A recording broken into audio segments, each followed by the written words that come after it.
You're listening to Themes and Memes, a different kind of movie review.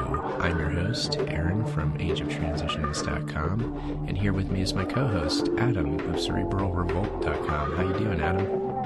Not so bad, Aaron. A little bit tired again tonight, but I'm also very, very sort of enthusiastic about talking about this film that we're going to be reviewing on this installment of Themes and Memes. A very, very silly film in many ways, but also a very, very interesting film filled with very, very profound ideas, which I am looking forward to discussing. So yeah, another film that is not good. We've done a lot of movies that just like technically speaking, and just like as a film generally, they're not good. This is another one of those, but it's got lots of crazy ideas in it, so it has that going for it at least. And today's film was a major summer movie this year. It's entitled Lucy. This is starring Scarlett Johansson and Morgan Freeman. A lot of people will be aware of this film. I'm not sure how many people actually saw it, though. Yeah, I don't know. I mean, the reception in terms of like critical response that I've seen seems to be fairly mixed. You know, I mean, people sort of critique the film for its silliness, of course, and we'll get into that. Mm-hmm. But also say that it's visually stunning and very fun to watch, etc., etc. Mm-hmm. But yeah, I'm not exactly sure like what the box office was or anything like that. But it certainly seems to be fairly popular. I mean, there's a lot of articles on the internet about it, and a lot of people discussing the ideas in it. So yeah, it was in terms of like editing, things like that, it had a lot of very fast, quick cuts and sort of unorthodox style that remind me of like MTV editing on MTV even. It was weird. That was something I noticed initially, because I saw the film when it first came out at the theater, and I actually found it to be very, very disorientating and confusing, and I actually walked out of the theater almost literally in a daze with a kind of headache, not really sure of my surroundings and stuff. And I mean, I to be honest, in fairness, I wasn't feeling the best that day. I was kind of feeling a bit moody or fragile. Something a bit bad had happened the day before or something like that. I can't remember, but I remember feeling like this was something different in terms of film. Like it was we were seeing perhaps some kind of technological technique being used in the visual stimuli to sort of induce a certain state of consciousness, much like we discussed in the Transformers review rather. Mm-hmm. And I felt maybe perhaps that had been the case with this film, but then after rewatching it, sort of just on a digital download, it wasn't quite as bad. I think a lot of that stuff really takes you in when you're in the cinema and you've got that massive screen and the surround sound and all the rest of it. So but nonetheless, you're right. The way it was cut was really crazy, and the way they sort of kept on jumping to sort of all these other different scenes, and there was all this kind of psychedelic stuff going on, and Yeah, They crazy film. throw in a lot of nature footage, like you're watching a nature show on TV. They did Yeah. that a lot, and that was Well, very that odd. was, I think that was just to reinforce the Darwinian themes of the film, Yes. and to just to reaffirm the concept of humans being animals, and that every human action or sort of interaction in the world has a counterpart or a sort of it is reflected in the animal kingdom insofar as that we are basically just animals. I think that was the idea they were trying to get across by constantly cutting across to those scenes there. Absolutely, they were. Yeah, and at the very beginning of the film, again, the beginning of the film was confusing. There's just this conversation between Scarlett Johansson, Lucy, and some boyfriend of hers, and it's just like, what's going on here? Who are these people? So I would just add in that the character development was really terrible in this. But right away, they mentioned something about Lucy being the first human, and this is a reference to this set of bones from this hominid that... There's the missing link, yeah. Yeah, missing link sort of thing. But so it's a reference to an actual thing, this Lucy, and that's a prominent idea. It's like, oh yeah, this hominid creature that we evolved from. I forget how many years ago, how old these Lucy bones are, but they're definitely referencing it here. Yeah. Well, that's there's a lot of sort of like narrative monologue and narrative dialogue throughout the film where it's switching between various scenes. It's switch between the Lucy character and then the Morgan Freeman sort of academic character. She'll be doing something and then the camera will cut to him giving a lecture and talking about the evolutionary leaps of the human brain and all this kind of stuff. So, in regard to the whole Lucy thing, that was. I think they said in the film, life was given to us 1 billion years ago. That's right. What have we done with it? And I think maybe that's what they're getting at. I'm not sure if the skeleton's that old. I'm not sure if that's... Well, I think that they're going even further back than human life, because Morgan Freeman's talking about cells and single-celled organisms and how many neurons equate to what behavior and stuff like that. Yeah. What am I thinking? Of course, that makes sense. Yeah, 1 billion years, obviously. Yeah. That would be more or less the beginnings of life, essentially. Yeah, you're talking about like single-celled organisms floating in the water. The water coming to life. Things like that. Yeah. But so much to talk about with this film in terms of the occult significance and all the different tie-ins in terms of the themes that are being presented in this film and how they correlate to very, very well documented, established agendas in academic movements, transhuman groups, all that kind of stuff that we generally talk about. So should we give something of a brief kind of plot structure or synopsis? Yeah. We'll do an overview of the film here, and I think it's good to mention to listeners that we'll get into some of the occult themes later, but let's just say now that there's tons of them, so hold on your seat. We're going to get into that, but yeah, take it away, Adam. What happened in this film? Yeah, I'll do my synopsis thing. Very good. So basically you've got, as you say, the film starts out where you've got the Lucy character, played by Scarlett Johansson, sort of in this weird situation in Taiwan. It turns out she's a student there, for studying whatever, and she's having sort of an argument with some boyfriend character outside a building, and he basically says to her, right, I've got to drop this package off to this, rich businessman, but I can't do it myself because I've had a falling out with the guy. Here, you need to do it. I'll pay you to do it. She resists. He ends up actually handcuffing the suitcase to her and making her walk into the building to deliver it.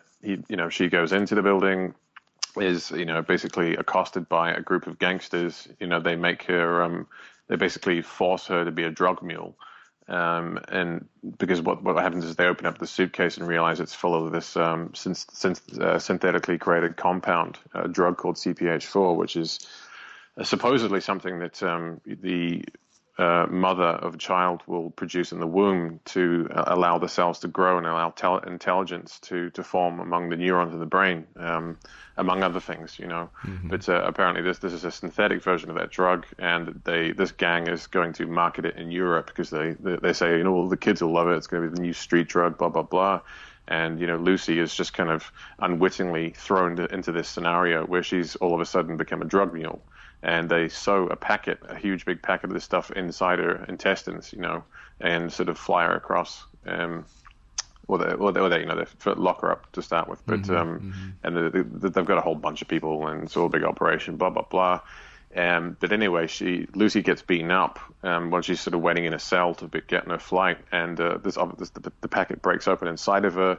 This super sort of cognitive enhancing drug, which is supposed to basically increase your brain capacity by 90% or something, because it's the whole film is based on this whole precept of the fact that humans only use 10% of their brains, which in itself is dubious and has come under a lot of skepticism. But anyway, that's the whole premise of the film. Is that's where that's what the situation is. Lucy is just a regular girl who gets caught into this sort of situation, being a drug mule, ends up getting contaminated by the drugs, and for that reason, she starts having an enormous surge in intelligence. And the story just basically follows her. Basically, yeah. I mean, I don't know how to describe it. I mean, well, they refer to it as evolving. And there's also a reference. There's a revolution as well, of course. But there sure are. Morgan Freeman, at some point, mentions that this is a quote: "is evolution to revolution," and he's talking about, taking a natural process, evolution, taking in our own hands, and kind of bring about this revolution of consciousness of the mind. And again, this ties into transhumanism. It ties into my book. I'll toot my own horn here. I mean, my book's called Revolve, and it's about this very concept, actually. Yeah. So there are scientists out there working towards these sorts of goals and talking about these sorts of things, and the transhumanist movement certainly is apt here. We're talking about a chemical or a drug or any sort of enhancement that you can find to bring about the increase of cognitive capacity, and even other sort of, Lucy starts getting ESP and stuff like this. Is kind of interesting. So she becomes a superhero, more or less, here. Yeah, that's basically what it is. It's following, Lucy as she basically is, set up initially as a drug mule, but of course, once she gets exposed to this drug, she evades her captors absolutely, without even trying, because she's so smart, and all of a sudden she's got telekinesis and ESP and all these strange abilities, and she just gets getting smarter and smarter. But according to the commonly conceived definition of what smart is, but she becomes basically more computer-like and more robotic in her actions, and that's something that's very interesting to note. That throughout this development of the Lucy character in the film, as her brain capacity or the use of her brain capacity increases in the film, she basically starts, becoming what would essentially be a sociopath in terms of her actions. She basically will kill or maim or whatever to get what she needs, or to get to serve her own interests. And so you've got the whole idea of survival of the fittest coming in, and we keep when she's doing these things, we keep sort of seeing these like we talked about before, the camera cutting to like scenes of the animal kingdom, like nature documentaries and stuff like that. And but yeah, it's she basically, it's quite an intense sales pitch that they do at the beginning, because you've got an initial situation where you've got this kind of regular American girl overseas in Taiwan, and she gets put into a horrific, abusive, horrible situation with gangsters, where she's made to be a drug mule. She's abused, she's crying, and she's been beat up and all this kind of stuff. And then, of course, she gets exposed to the drug, and she just becomes this like stone cold female assassin that just, all of a sudden has, it's like she's in the Matrix all of a sudden, she's stopping bullets and reading minds, and it's just, it's silly, but I think there's a real definite marketing strategy embedded in there in terms of appealing to women, in terms of things like cognitive and neuroenhancing drugs. For that reason, the typical example of the woman who is unable to defend herself, who is being basically subjugated by men, and then the drug being the answer to that, the drug being the solution, the drug being her freedom from that. And you'll also note throughout the film that she only kills men. She never kills any women. There's opportunities where she might kill a woman, but she doesn't. She never ever kills a woman. She only kills men. And so that's another. It kind of ties into what we were talking about in our previous discussion. Yeah, I hadn't thought about that, the feminist angle here. I didn't even notice that. That slipped by me when I was watching. But you're right about that for sure. Yeah, well, there's some occult significance there as well. You want to get into that stuff, I'm sure we can get into that, but maybe a bit later on. Well, the idea of her coldness, the idea it's trying to be portrayed here is that she is enhancing her intelligence and everything else, and in so doing, she sees the pettiness of the human, the average human life. It shows her interaction with like her old roommate, and her old roommate's just saying like all this like blah, inconsequential blah, blah. Stuff, and like this guy that she likes, and just this dumb stuff. Yeah. And she can, now she's able to totally see through that, where before when she was just a normal human, she'd like take part in it. But it's to illustrate, how silly we can be.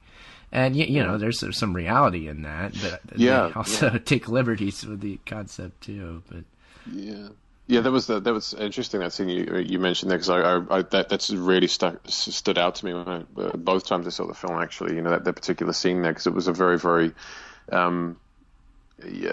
very apt interpretation, or sort of portrayal, shall we say, of the sort of almost infantile sort of narcissistic culture, and the sort of the silliness and the pettiness of human life, in so many ways. And how that's the focus of like day-to-day life is petty things. And to even go anywhere else is completely uncommon. Nobody does it. Yeah, exactly. Yeah. So I mean, I think we're seeing clear marketing ploys coming through there, and making, drawing on very, very emotional scenes and themes, such as the one I outlined before, and then, also very sort of apt and sort of, what's the word I'm looking for here? Apropos.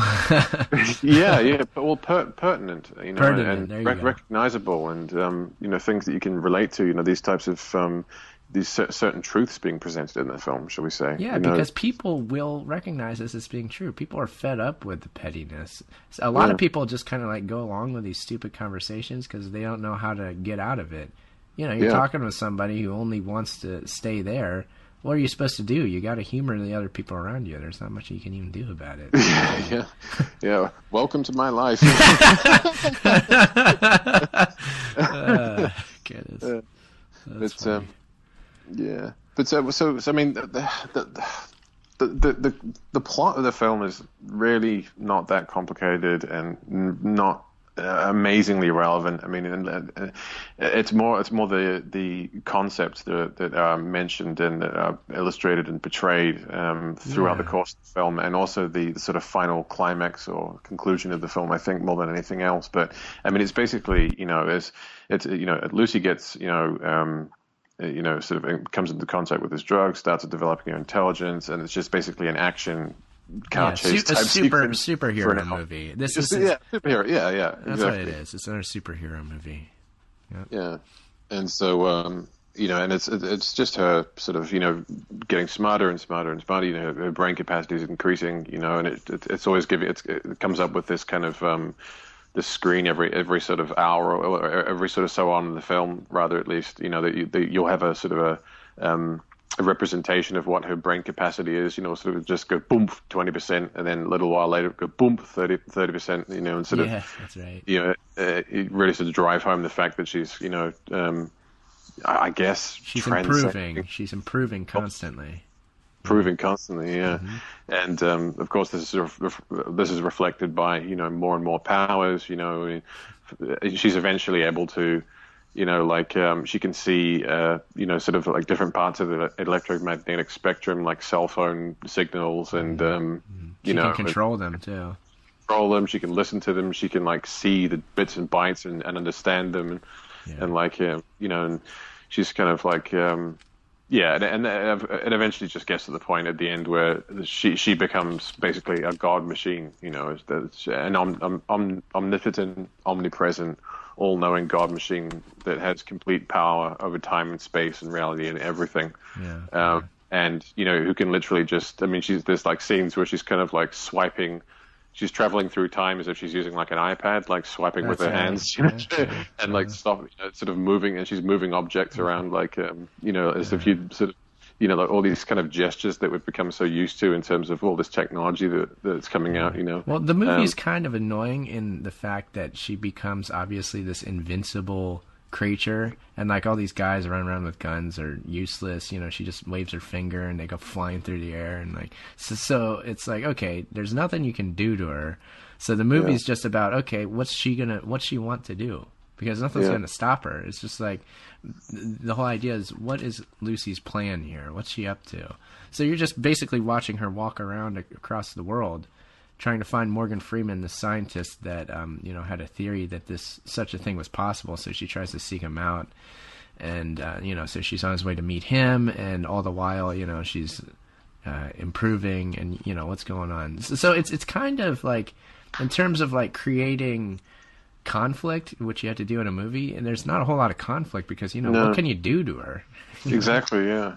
In fact, that was one of the criticisms that the film did get in some of the reviews I read, that people just basically said there was no real gripping conflict because there was no chance of her ever being hurt or captured or, you know, compromised in any way, because she had complete control over everything. You know, it's like Neo in the Matrix, basically. You know, there was no risk of, you know, you know, anything going wrong for her. So it was just kind of this big psychedelic trip into, you know, the state, the omnipresent state that she eventually evolves into. But yeah, a lot of obviously there are a lot of very, very poignant, very, very pertinent, and very deliberate themes embedded in this film in terms of certain ideologies such as Darwinism and the whole focus on evolution, how that ties into a lot of the transhumanist ideologies and a lot of the different agendas in terms of things like cognitive enhancing drugs and stuff like that. I mean, they're generally referred to as nootropics or nootropics these days. Sure, yeah. It's kind of like the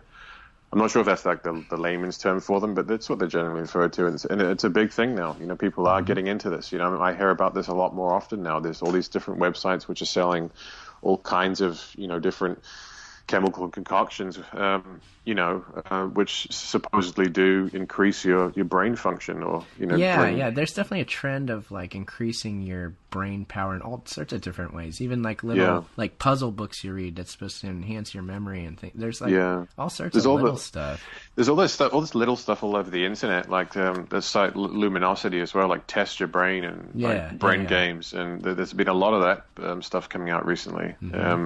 So I mean, you know, we're talking about very, very well established agendas here, and I mean, despite the silliness of this film, you know, this film has definitely got some very, very deliberate agendas woven into it in terms of the ideas that we're sort of talking about there, in terms of things like just the whole transhumanist scientific ideology in general, you know, which sort of, I mean, you know, we can go back into Darwinism, and then, you know, the whole idea of how that sort of well, concentrating on evolution from a Darwinian sense, so that, you know, you're thinking of evolution in terms of, you know, the Darwinian model, and saying, okay, recognizing that because everybody recognizes it now, and taking that to you know, a fictional conclusion here with this movie, going, okay, well, where does evolution go, and what happens if, you know, you turn evolution to revolution with, you know, drugs or technology or whatever? Then, you know, what's the effect on that from this model we already sort of understand? I use the word understand, but we're at least aware of, and we know all about. Yeah. Well, this whole concept was this is, you know, very much reflects like the work of people like, say, Julian Huxley, for example. You know, he coined the term transhumanism in the first place, really. You know, which was literally just the intelligent control of evolution, of the evolutionary process, and that's exactly the meme that's being played out on this film. And there's so many little bits of dialogue and script that directly reflect that particular ideology in this film. Yeah. Especially that one you sort of mentioned before with Morgan Freeman when he's doing that lecture, and he says we must turn evolution into revolution. We must take control of our own evolution. That is a kind of our own destiny. And even that is interesting in itself, because I'm sure we'll get to this at the end of the film, but there's kind of like a time paradox issue as well that sort of goes on there as well, to do with when Lucy does reach 100% brain capacity and becomes this kind of omnipotent being. Obviously she travels back in time, and so there's a kind of like a time loop, time paradox type scenario going on there as well, which is just another little interesting side note that I thought I'd mention while I remember it. But yeah, in terms of evolution and the animal clips they're showing, and even the feminism angle, I'm thinking here is that if we're going to evolve past just being an animal, then we have to get rid of our sort of animal, the bad animal qualities in us, and that would be like in terms of men subjugating women, it's men acting like animals and being violent towards women and things like that. And of course that's played up a lot here. So that's kind of like an example of how men can act like animals, and how if we were to revolve or evolve or whatever past such an animalistic consciousness, then we would become more like the Lucy character, or the Lucy character is also the liberator that's liberating us from that low state of consciousness, things like that. There's a lot of a lot of different ideas in that, the whole concept of the evolutionary or revolutionary process that Lucy is undergoing, and kind of what that means. And one of the things that I found, I think very, very interesting, and about the whole idea of this promotion of the Darwinian model and of evolution, and of the transhuman revolution and all this kind of stuff, is that basically what we see here again is, once she starts to supposedly evolve, through this drug, and starts to increase her brain capacity, she does basically take on the characteristics and sort of personality traits of like a sociopath, really. It's all about her own survival, and we keep on sort of getting these the camera keeps on switching back to like clips of Morgan Freeman talking about how the cell must always survive, and it's all to do with just the gene's will to either reproduce or find immortality in some way. And reproduction or mortality, that sort of like dual path, like decision sort of making process, but that the cell has to make is an important one that popped up to me. Is like, do you decide to reproduce, or do you decide to become immortal? And that's important, certainly in terms of the transhuman theme going on here. And it's funny because there's scenes in the film where she actually says, it's like, what's it like? And she says, well, there's no pain, there's no fear, there's no desire. And she actually admits that it's making her feel less human. She says, this process is making me feel less human. And that's exactly what I was kind of alluding to there, the fact that she does, begin to exhibit characteristics that are much more akin to, say, like a psychopath or perhaps a sociopath, rather than a normal empathetic human being. And so, but the thing is, all the time she is portrayed as benevolent, though. That's the thing. Yeah, in some ways. I mean, she's the savior. She's the hero or heroine in this film. But at the same time, if you're looking at what she does, she does cause enormous carnage, and she does kill people without any kind of remorse whatsoever to get what she needs and to get any given time. It's like when they're doing that big car chase in Paris. There's scenes where she's needing to get to this university to meet, the Morgan Freeman character, and there's police cars chasing them, and she's just kind of like, whisking her hands and making them fly off the road and fly into crowds, and people are obviously getting killed. So I mean, she is obviously, the movie audience are going to be goaded into, of course, identifying with her as the heroine, and as her actions as always being justified, and of course we can look at the feminist angle there as well, the fact she's been abused by men, and so she's kind of getting vengeance on men as well. But at the same time, it's she is doing things which don't have any sort of relationship with what we would consider traditional morality. So it's very, very interesting, the fact that, she's sort of talking about evolving from just being an animal, and becoming a smarter, transcended being of some description, but at the same time she's kind of devolving as well into sort of almost a form of animalistic behavior where it is kind of just survival of the fittest, and there is no morality or no kind of moral conviction assigned to any of her actions. Yeah, well, she's got her plan going, and she just does what she has to do to get the plan worked out. That's definitely the idea going on there too. Yeah. Excuse me. But one of the things I think it's just important to mention here is the fact that this what we're seeing with this with the type of drug, at least. I mean, I don't know whether this whole CPH4 thing is actually something that really does exist in terms of like a synthesized drug that is actually being developed or researched or anything like that. But these types of drugs most definitely are being worked on. I mean, for example, in the US, we see, that the prescription drugs like Ritalin and Adderall being prescribed to kids all the time, especially young men with, supposedly who have ADHD or ADD or whatever, and, of course, I don't really believe that that's a long conversation. ADD, ADHD, taking drugs to enable you to have better focus is the concept, and that's the excuse given to prescribe so many drugs. But is that morally correct? What is this whole system of medicine we have now, or are we doing things right?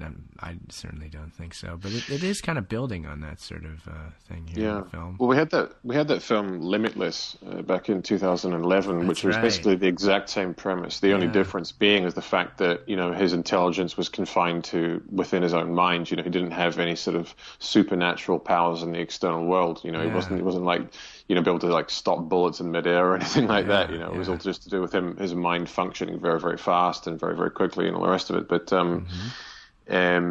it's interesting because we see films like this come out, but then and people think that this is some kind of revolutionary idea that's just been sort of thought up by some movie director, and maybe if we're lucky we might get it in 10 years. But then of course if you go back to like Nature magazine in 2008, did an article, or at least a paper as well, called "Towards the Responsible Use of Cognitive Enhancing Drugs," where they talk about the fact that we need to really we've got so many good templates in terms of drugs that could be used by healthy people to enhance their cognitive functions.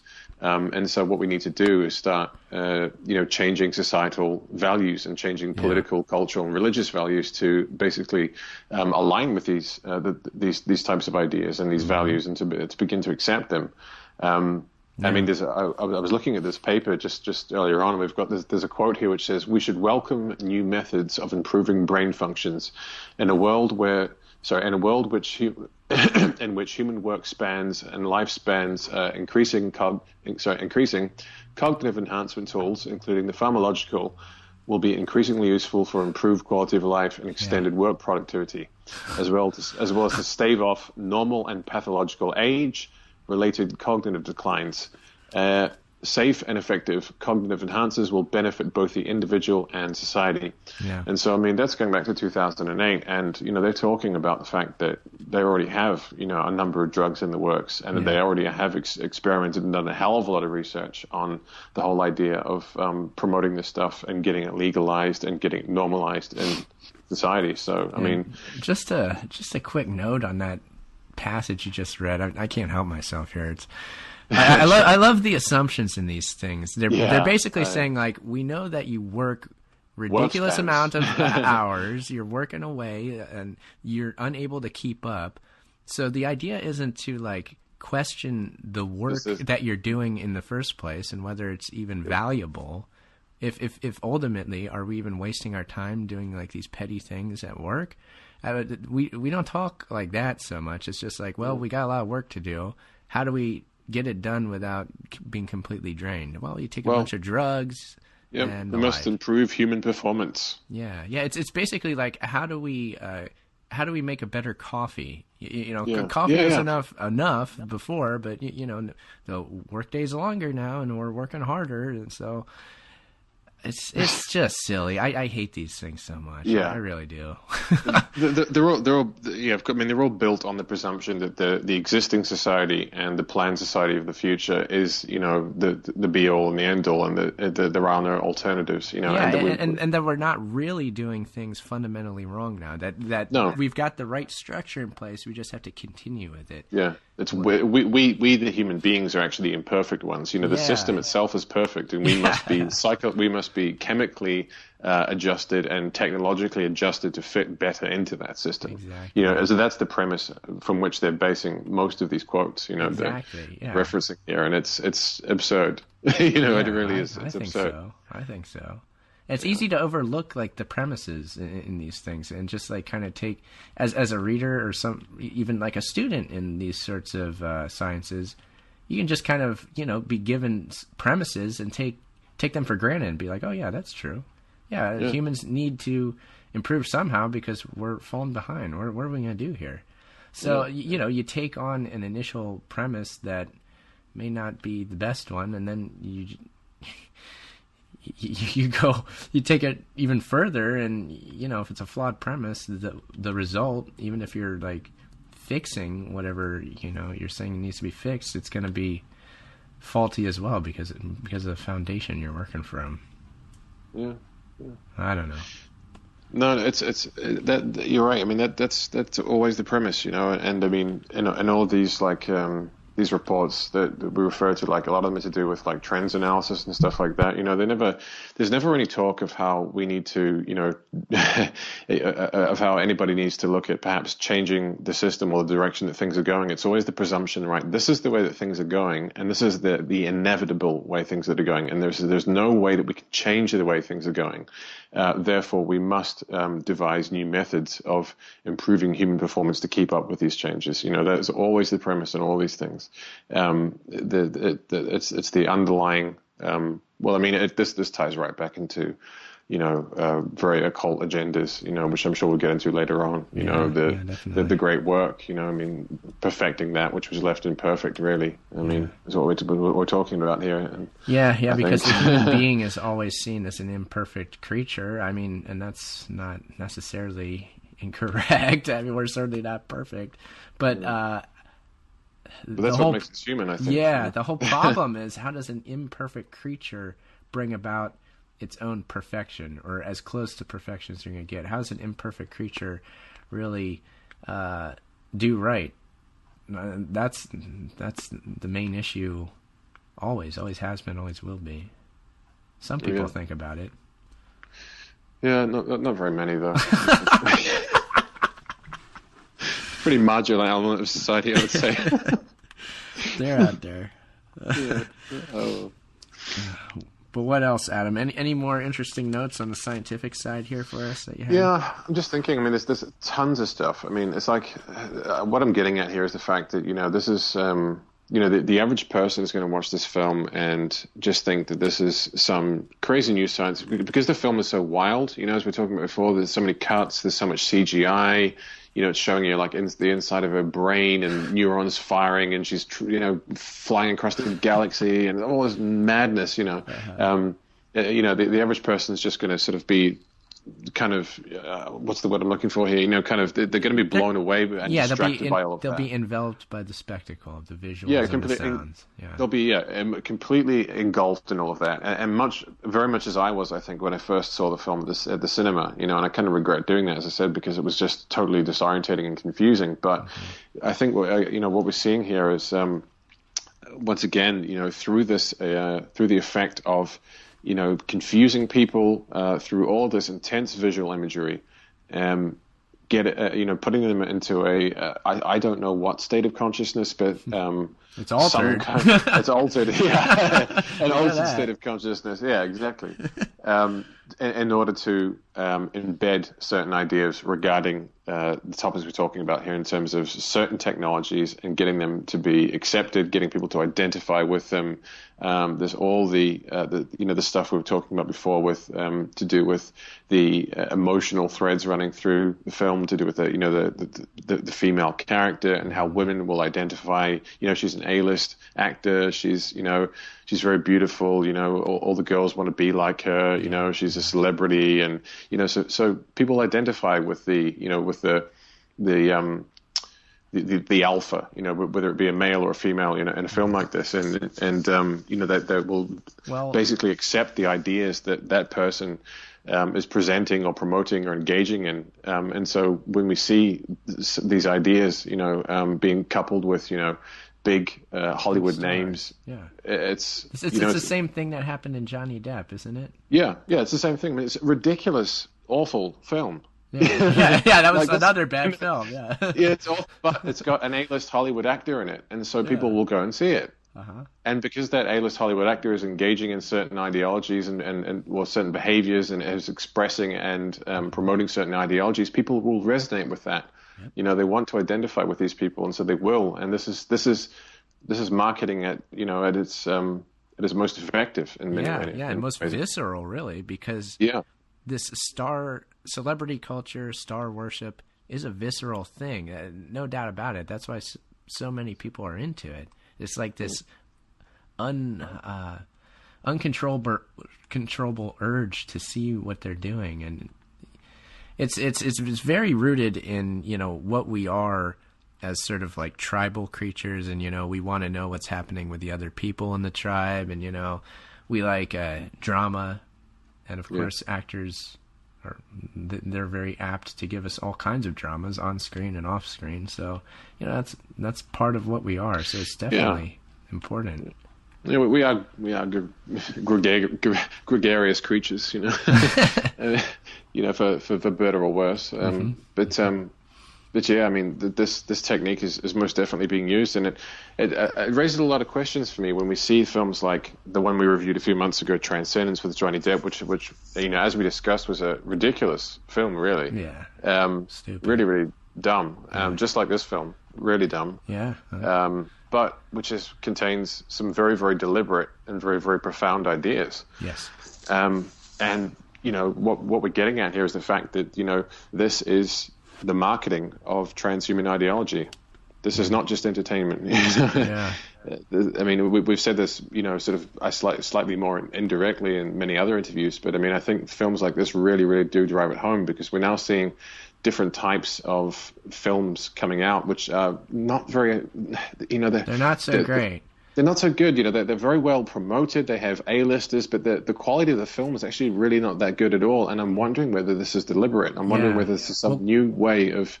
Clearly the focus is to get a massive audience, and then all sorts of other work into making the film actually good sort of goes by the wayside, so it seems. They just want the big audience and present the ideas to a huge audience, and that seems to be it.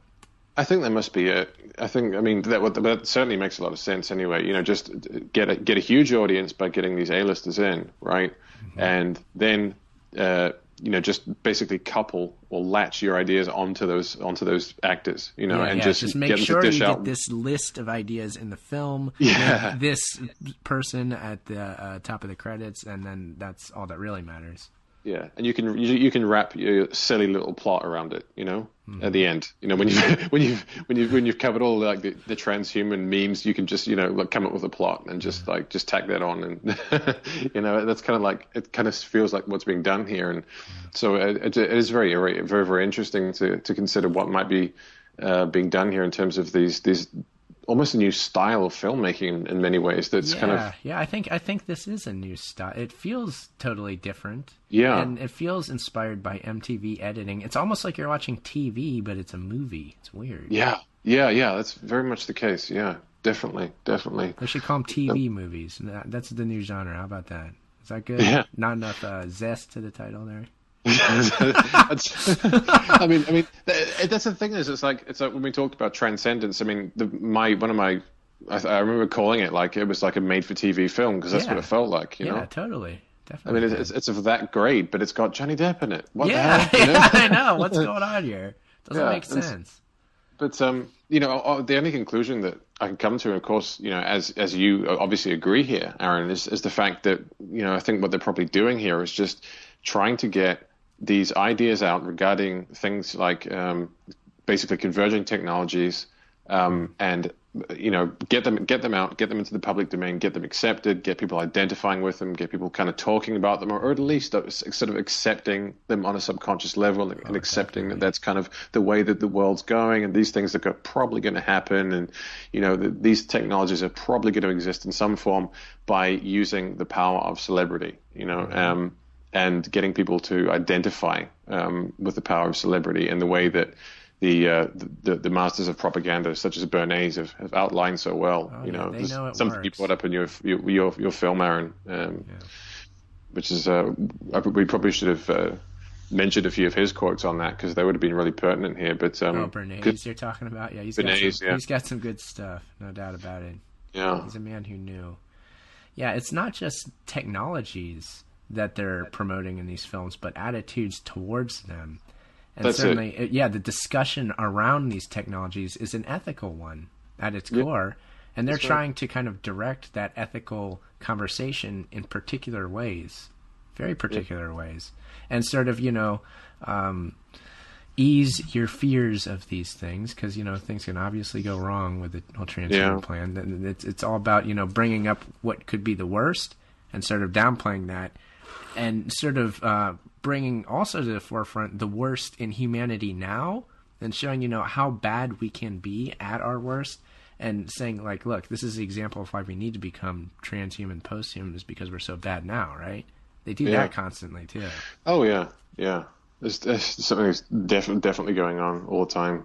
But this whole area is studied. This whole area of how to get people to identify with these certain technologies, and what all the different roadblocks and different factors that they have to take into consideration are definitely studied and reviewed. Just to get back to one of the other documents here, I'm looking at the NBIC publication on the societal implications of nanotechnology, which was following the initial conference they had in 2001. So that's the Nano, Bio, Informational, and Cognitive Converging Technologies Conference. Was that National Science Foundation? National Department Science. of Commerce? Yeah, correct. Yep.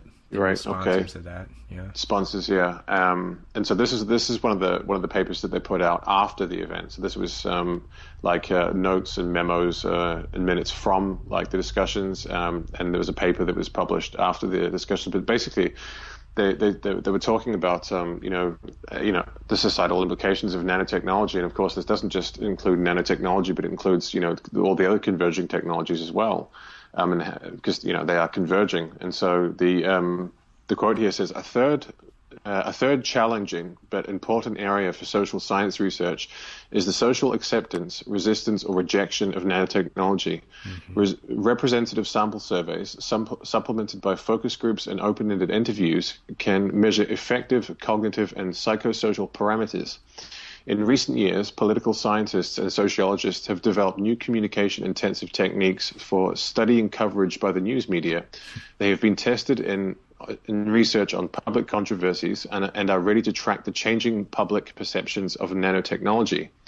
These and more traditional methods can also be applied to charting the process of regulatory review and approval, court decisions that actively sanction the use of the technology, mobilization of political support and opposition, and the activities of relevant social movements.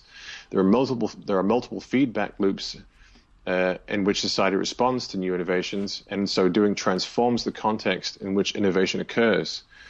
As more and more new nanotechnologies are publicized and actually appear in the marketplace, and when they're talking about the marketplace, they're talking about film, and they're talking about the university, of course, and all the rest of it, and society really. Just when someone's introduced as an idea, if nothing else.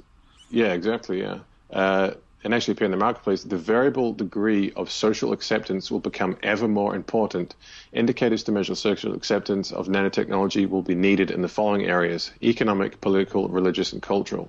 So a lot of effort and a lot of study is being put into how to get these ideas out and accepted by the public. Yeah, and all the different social science. This is social science, Turning, the direction that society goes in, making a science in order to direct that quite specifically towards specific ends, and so that the emerging technologies will be welcomed And yeah, that report goes on and on about culture creation and media. Does it ever? Yeah. They use culture creation. They use that terminology in the report. I was going to bring that one up. It didn't quite pertain, to exactly what I want to sort of talk about tonight. But sure. I know the exact one you're talking about there. Yeah. But I mean, it's funny. People don't think about this as the social science aspect, and that's a real thing. It's being pursued as a science. Yeah. This is the social science, neuroscience. I mean, the whole issue of cognitive science is being used to promote cognitive science. In a sense, it's and I mean, I've got papers here on the use of different types of very, very advanced psychological techniques, and in terms of neuroscience, in terms of how they call it marketing without marketing. They say you're not even going to have to push your ideas anymore. You wouldn't even have to use any kind of persuasive methods as you might have done in the past. Yeah, you just load them up like you load a program on a computer. Exactly, yeah. You just have to use the right scientific techniques, and people will accept them immediately without having ever been aware of any form of persuasion whatsoever. Oh my goodness. The very, very advanced sciences. And these are the social sciences, of course, and these are also the occult sciences. Yeah. And I'm sure we can get into that whole rabbit hole.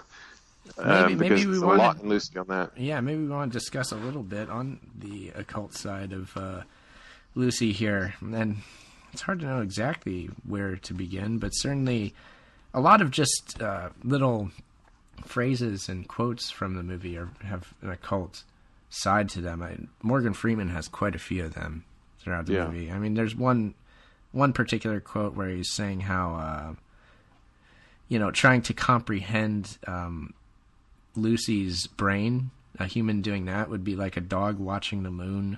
Yeah. And that's a highly occult charge, dogs and being associated with the moon and all this. There's just, there's so many things like that, just nonstop. But just this idea of evolution to revolution is probably the main one. Yeah, that's the main one. And, so we've got the tie. I mean, there's so many little tie-ins just with like the names as well. Of course, I mean, Lucy, the exoteric meaning of the word Lucy, of course, is a light, but of course, in esoteric terminology, it's generally considered to be the feminine sort of aspect, or a feminine interpretation of Lucifer. Absolutely. And you get into, there's connections to Saturn in there. Mm-hmm. There's connections to the Black Sun. Mm-hmm. You were talking about this in one of your recent podcasts, actually. Yeah. Funny enough, but this like the whole term of Lucy, Lucifer, knowledge, light, and like black light, not just light in terms of knowledge, but like dark sciences, occult sciences as well. I mean, there's that whole issue there. Definitely the interplay between dark and light.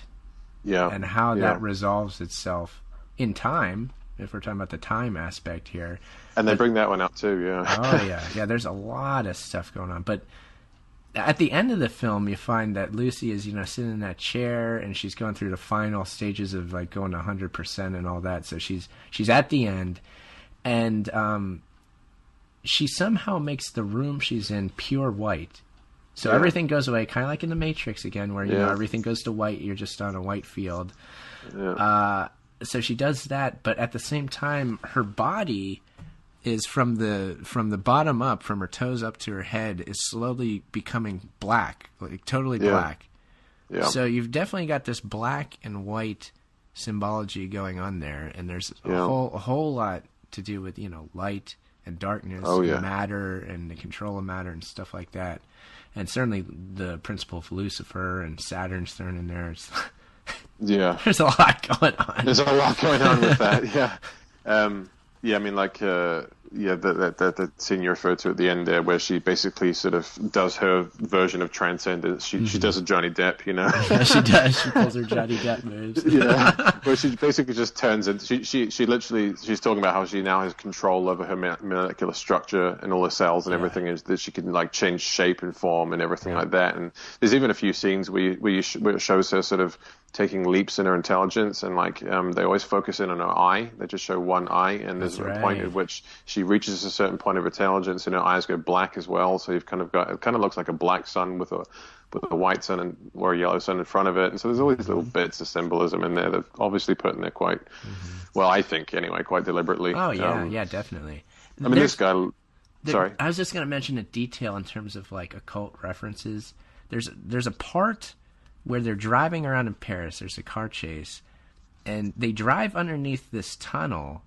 And I don't know if this is the case, but I know that it might have been like the tunnel or the tunnel that Princess Diana died in Paris. And I know that above the tunnel they put a torch of light, which would be a sculpture of that up above the tunnel now after she's dead. And that's sort of that's very Luciferian right there. I don't know if the tunnel they went in the movie was that tunnel, but it might have been. You know what? I'm sure if we looked it up, we could probably find out. But who knows? That's just a detail. That's something popped up. But yeah, I mean, there's lots of other little bits and pieces here. One, of course, you know, you've got the whole idea of the female goddess, you know, Luciferianism in terms of achieving God, evolving to a state of absolute omnipotence, and you've even got little tie-ins with the name Lucy and like LSD as well, the drug LSD, and all the psychedelic scenes you're seeing in there. And of course, this is about a drug, of course, and so there's that tie-in, and so, you know, there's so much going on with the name there, you know, and we could just go on forever. But obviously, you know, the point we're trying to make here is that, you know, this has been done deliberately. I mean, this guy Luc Besson, who directed the film, I mean, he's famous for doing films with like feminine YRS, you know, heroine type characters. You know, he did like the Fifth Element and La Femme Nikita and The Professional, and just he's always promoting this warrior goddess archetype. And you see stuff like in The Fifth Element, you've got this black sun, and like, you know, you've got the main character is the Fifth Element, so she's spirit, you know, sort of inheriting or combining with matter to perform quintessence, and or to become quintessence. And you know, these themes come up again and again throughout all of his films. So we can see that this stuff isn't being put in there arbitrarily. You know, it's not just silly ideas that some guy who's just, you know, racking his brain and having a wee brainstorm is coming up with out of nowhere. I mean, something's going on here. Well, Lucy and Lucifer tied to the fall of man, the initial fall, the sort of like creation story of mankind, where mankind splits into two. The concept is that man was whole as a single androgynous character, is the occult concept, that splits into male and female separate characters. Yeah. So that is going on here for sure, the fall. But then the problem of original sin being after the split is the knowledge itself, and acquiring knowledge and knowledge of one's own predicament, actually. And the whole fall brings this sort of necessity to redeem oneself. So the occult goal of redeeming the human race and becoming one again. So that's going on here, I would say. Yeah, definitely. I think there's even, I mean, just even it's like you're talking about the whole concept of original sin. You know, there's even tie-ins with like the whole Garden of Eden concept with Eve taking the apple of knowledge from and being, because the snake representing Lucifer, representing knowledge, light, you know, tempted her into it, and you know, the snake also kind of represents genetics as well, and so this is it's all the same story. Yeah, there's so many different separate stories that are actually the same story, different aspects of the same one. Yeah, or different interpretations of the same one. You know, just like different ways of explaining the same archetypes and the same concepts. You know, just through different cultures. You know, but I mean, clearly we can say that the Lucy character here is representing the occult concept of Lucifer. So I know a lot of people get a kick out of that. So we can say that with confidence. Oh yeah, I mean, there's that scene like when she's sitting in the university with there's Morgan Freeman. He brings in the other scientists. Remember? He's got like a bunch of them there, and like there's that scene where she's sitting on that chair that you're talking about, and she finally reaches 100%, and like she just like the light just starts Out of her mouth. exploding out It of her comes out of mouth. her mouth, You know, yeah, uh-huh. exactly. So you've got this kind of demonic Luciferian kind of, but it's also kind of the divine light of Lucifer or Lucy and Well, the quintessence. Lucifer obviously is symbolic of light, and often symbolized with lightning and things like that. And here you got light sort of just pouring out of her mouth. Well, yeah, and the lightning, of course, always being is like the transference of energy or spirit into matter. You know, heaven brought down to earth. Heaven brought down to earth, exactly. Yeah, and also if you're talking about microcosm, macrocosm, the electrical impulses in the brain are sort of the microcosm of the electrical, the lightning in the sky being, kind of symbolic of the mind of God at work on Earth. So the Earth being sort of a physical skull in a sense, with with synapses going with the lightning. That idea is certainly. Well, I think there's even scenes like when it gets right towards the end, and she's doing her whole like. I mean, I hate to use this word over again, but transcendence moment, where she reaches 100% and she's just omnipotent, and she's like, going back and forth through time, and just, she goes back before the Earth was even. Oh yeah, there you go. She gains control over time. There is no time anymore. Certainly, a good idea there. Yeah. And so you see, there's other sort of other tie-ins there with it. I think there's even scenes with her. Well, she goes back to meet the original Lucy that was brought up in the very beginning of the film, which was the reference to that hominid with bones which were dug up. Lucy meets Lucy. So That's Lucy, right. the sort of spiritual being, Scarlett Johansson, comes and has this Sistine Chapel moment with Lucy, the hominid ape creature, where they touch fingers. Yeah.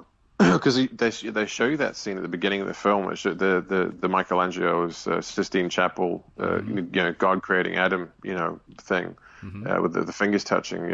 They show you that at the beginning at some point in the film, and of course, right at the end, you've got that tie back where Lucy, ascends to 100% brain capacity, becomes a god, and travels back in time to touch fingers with the ape in the same way that the portrayal and the painting does, and so it's kind of suggesting that Lucy became so intelligent that she went back in time and bestowed knowledge and enlightenment upon this ape, which caused basically she was responsible for the whole of human civilization in a way. She went beyond the confines of time. And and it's funny, it's the female version of the Sistine Chapel, right? It's Lucy, a female character. They're both females, so exactly. in the painting they're both male, so that's relevant to what we've been talking about too.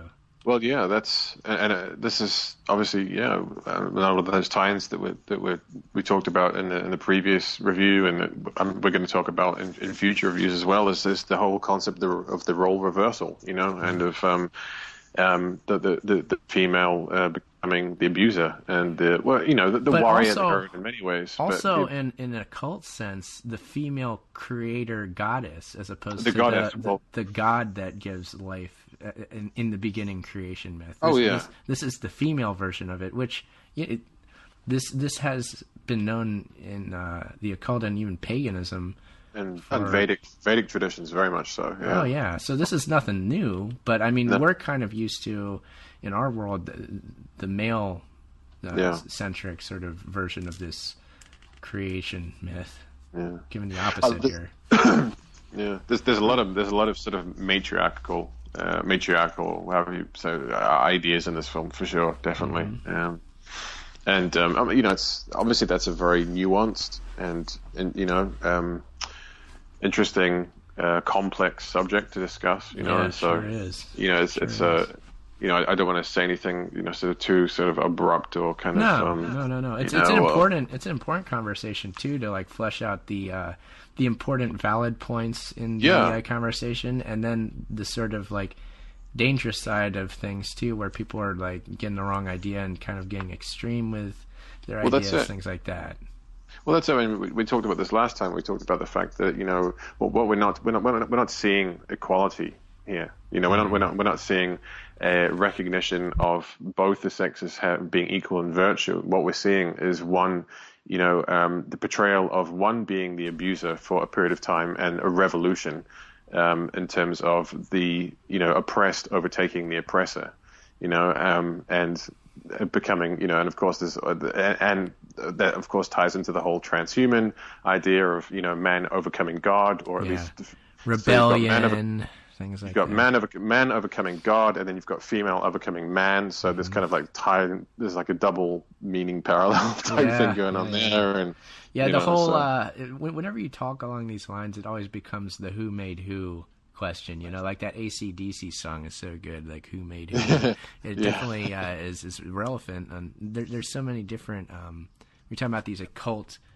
creation stories, and with the creation of things like AI and different sort of emerging technologies, this who made who question pops up.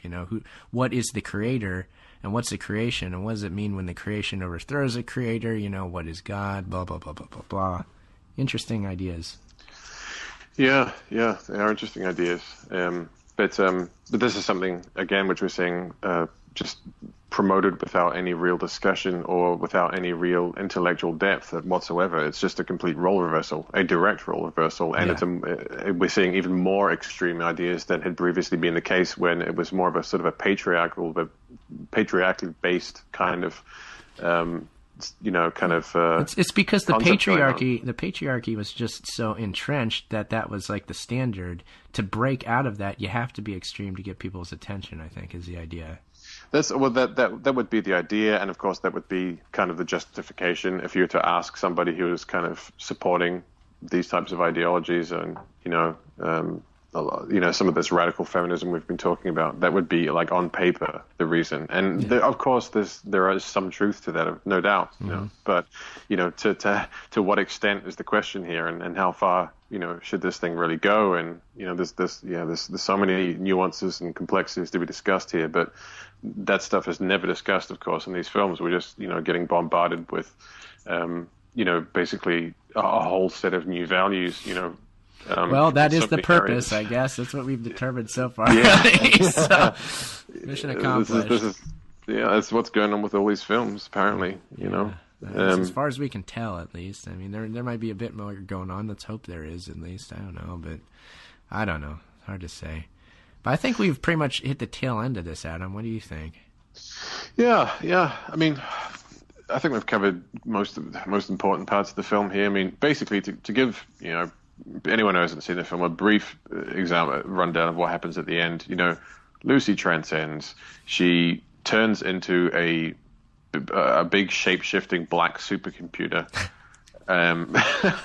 in the most ridiculous CGI scene I've seen in a long time. Yeah, that was really dumb. Yeah, it was really, really dumb. It was like... it's just dumb. But again, really, really dumb scene infused with very profound occult concepts in there too. So that's true. There's a lot of symbology going on.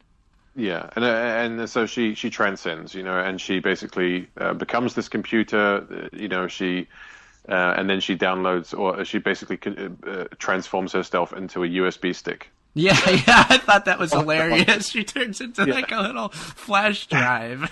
Well, it's like her consciousness has gone beyond that. Like, so she's now like Johnny Depp in Transcendence, or like the Lawnmower Man. She is the internet. She is everywhere, and that's one of her last line in the film was just a bit of text on the screen saying "I am everywhere." So she's obviously everything now. But in terms of her knowledge and her consciousness and like the data that was stored in her brain, that just all gets reduced into like a little USB thumb drive, which is handed to Morgan Freeman. He's like, oh, cheers. It's sort of like making a joke. Again, to bring it back to the occult, the idea is that the spiritual realm is the reality. This physical realm is just a reflection. It's an illusion, the Maya illusion sort of concept too, and it's sort of playing to that idea. And she's obviously in the spiritual ether. She's joined with Ein Sof. Things like that. So, that's where the real action is, in the spiritual realm that we don't understand yet. And, in the physical realm, well, here's a little USB drive. Have fun with it. It doesn't really mean anything. Exactly, yeah. It's just data. It's just data. There's no more sort of, there's no profound sort of philosophical understanding. It's just data. And you primitive human beings, and that is brought out again and again in this film. You primitive human beings. Yes. Your systems of measurement. I really enjoyed that sort of idea, like that. So much we take for granted, numbers even being just a system to measure things and really nothing more, and how there's something even beyond that. That's actually something I really do agree with and find quite profound. Yeah, I do. I think about that stuff a lot, actually. Especially when you get into things like quantum physics. I mean, this is full of speculation and theories which haven't been proven, but fascinating nonetheless. And very, very provocative. But yeah, I mean that's basically the end of the film. There, it's Lucy turning, literally physically transforming into some kind of crazy black shape-shifting supercomputer, then downloading all of her sort of data onto a USB flash drive, giving it to Morgan Freeman, and then of course her consciousness just ascends and becomes everything. She's everywhere. She is everything. She's a god. She is literally a goddess. She ascends. She has become, the Luciferian goddess. Well, in the beginning, it's one of these movies that begins and ends with the same quote, and the quote is, "A billion years ago, life was given to us. What have we done with it?" Yeah, what have we done with it? At the end, she says, "Now you know what to do with it." Yeah, because at the beginning, you've got that scene where it's life was given to us a billion years ago. What have we done with it? And it just shows, urban sprawl, traffic jams and pollution and just massive cities and all the stuff that we've been shown in all these nature documentaries to hate and to think is disgusting and obscene, and it kind of is in a lot of ways, but it's all that stuff about humans are dumb, humans are stupid, they just overpopulate and consume the planet, and they're just like a virus, and all the stuff that was brought out in the Matrix, blah blah blah. And then of course at the end of the film, once she's ascended and achieved godhood, she says life was given to us a billion years ago, now we know what to do with it. And it's all about she says it's basically sacrificing information. It's sacrificing herself to pass on information. It's all about the passing on of information and knowledge. We must continue to evolve, and we must pass on information and knowledge to the next generation. We must keep ascending to some kind of higher state. So I'd also add that this invokes the divine feminine goddess again, in that life is given to you by this sort of goddess, creator goddess. That's where life springs out of, the womb of Isis and things like that. And then in the end, the divine revelation is given by that same sort of Isis character to take you to the next level of things. Yeah.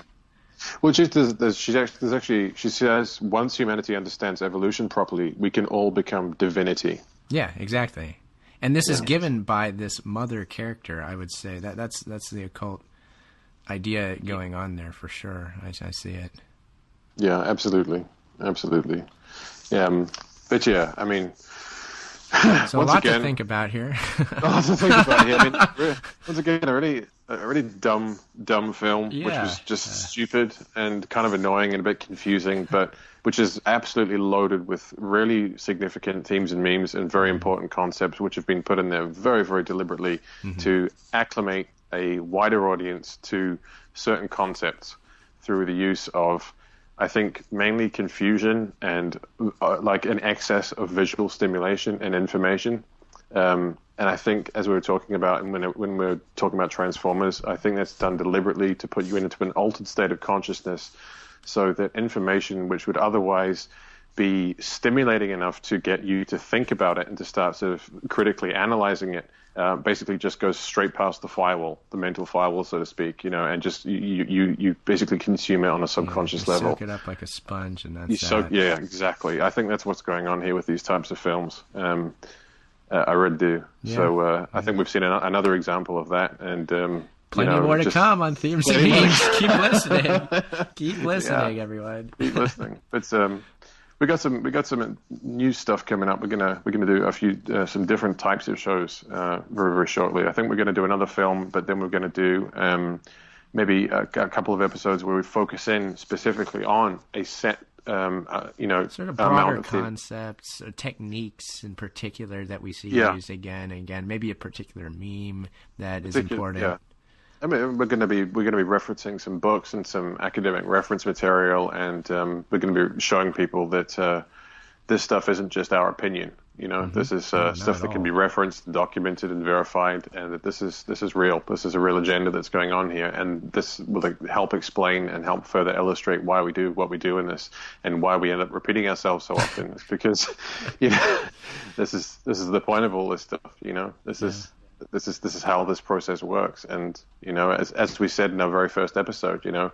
In talking about concepts like themes and memes, a meme is something which regenerates itself and grows, and so in describing that, we will ourselves repeat ourselves. Yeah, it's just the nature of what we're doing here. So. It's the nature of what we're doing, but yeah, we'll change gears a wee bit. Very shortly. I'm looking forward to those shows. There's a lot of stuff I can think of to do shows. Oh yeah, on, so yeah.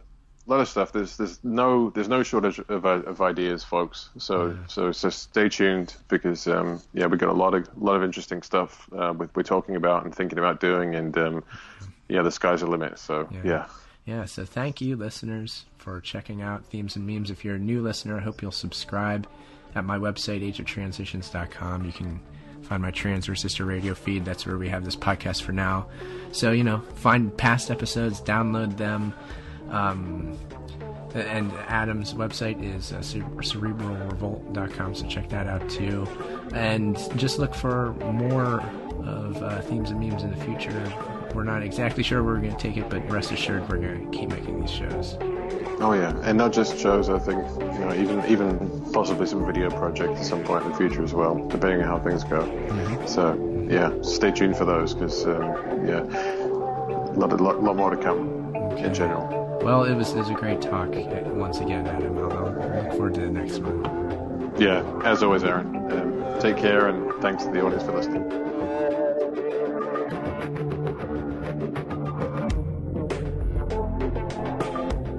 Today's episode of Themes and Memes was recorded on the 13th of October, 2014.